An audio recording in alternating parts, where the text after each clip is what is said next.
They found a city buried under the sand. Not a ruin, not rubble. An entire city, streets, workshops, homes, untouched for 3,000 years. And that was just 2020. The truth is, everything we think we know about ancient Egypt, the pyramids, the pharaohs, the gods, most of it was a mystery less than 200 years ago. We couldn't even read their language. What changed wasn't technology. What changed was a series of discoveries so profound, so unexpected, that each one forced historians to throw out what they thought they knew and start over. 6 discoveries. 3,000 years of hidden history. And the most important one might not have been found yet. This is the story of how we learn the truth about the greatest civilization the world has ever seen. For 14 centuries, no living person could read a single hieroglyph. Not one. The language had died completely. Somewhere around the 4th century AD, the last person who understood it passed away, and the writing on every tomb, every temple wall, every royal inscription became nothing more than decoration. Scholars had theories. Most assumed hieroglyphs were mystical symbols, a secret spiritual code, not a real spoken language. That assumption had stood unchallenged for over 1,000 years. Then in 1799, a French soldier digging fortifications near the Egyptian town of Rosetta hit something solid, a large black granite slab. On it,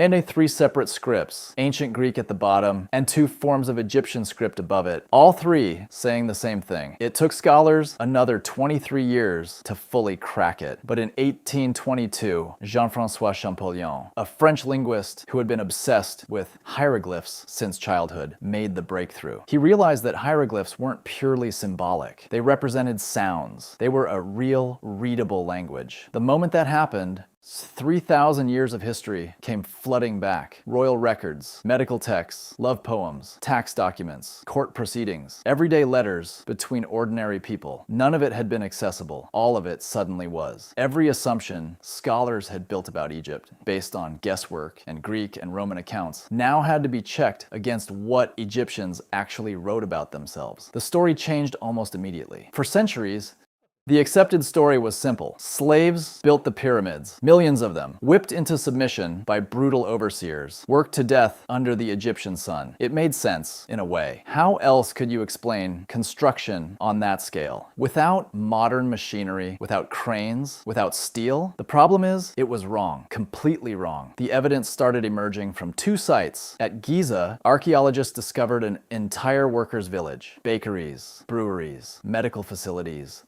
administrative buildings, and the tombs of the workers themselves. Plain tombs, not royal, but decorated with care, given proper burials. That isn't how you treat slaves. At Deir el Medina, a village near the Valley of the Kings, excavations found something even more remarkable. Written records left by the workers themselves. Not just records of what they built, but records of their grievances, their complaints, their organized work stoppages. They went on strike. In the 12th century BC, workers at Deir el Medina stopped working and marched to a local temple in protest because their grain rations hadn't been delivered on time. Their demands were met. History's earliest recorded labor strike. These weren't slaves. They were skilled craftsmen, organized, compensated, respected enough that they could demand better treatment and receive it. They had families, communities, and careers. Some passed their roles down to their sons. The pyramids weren't a monument to oppression. They were built by a professional workforce that took enormous pride in what they were creating. A myth that survived 2,000 years, dismantled by archaeology in a generation. By 1922, most archaeologists believed the Valley of the Kings had given up everything it had. Nearly every major tomb had been found, ransacked, and cataloged. The valley was picked clean. Howard Carter disagreed. He'd been searching for years, funded by a wealthy English patron named Lord Carnarvon, who was growing impatient and had essentially given him one last season to find something, anything, or the funding would stop. On November 4th, 1922, a worker clearing sand near the base of the valley struck a stone step, then another, then a sealed doorway. Carter sent a telegram to Carnarvon. At last have made wonderful discovery in valley. He hadn't yet seen what was inside. When Carter made a small breach in the inner doorway and held a candle to the darkness, Carnarvon asked if he could see anything. Carter's reply became one of the most famous lines in the history of archaeology. Yes, wonderful things. The tomb of Tutankhamun contained over 5,000 artifacts, golden shrines, jewelry, furniture, weapons, chariots, perfume that still faintly smelled after 3,000 years. And at the center of it all, a solid gold coffin containing the mummified body of a teenage king. What made it extraordinary wasn't just the treasure.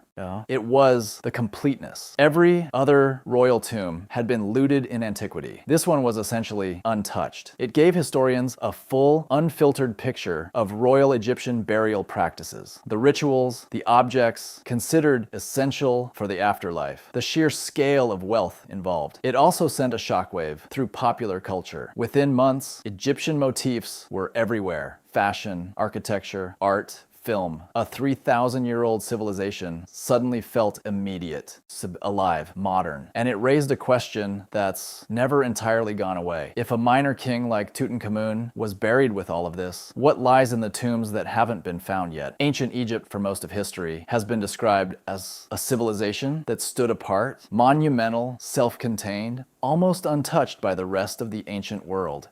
That image didn't survive the discovery of a small cache of clay tablets found in 1887 by a peasant woman digging for fertilizer in the ruins of Amarna, Egypt. She had stumbled onto the royal archive of Pharaoh Akhenaten, over 300 diplomatic letters written in cuneiform script exchanged between Egypt and the other great powers of the ancient Near East: Babylon, Assyria, the Hittites, the Mitanni. The letters revealed a world that historians hadn't fully understood.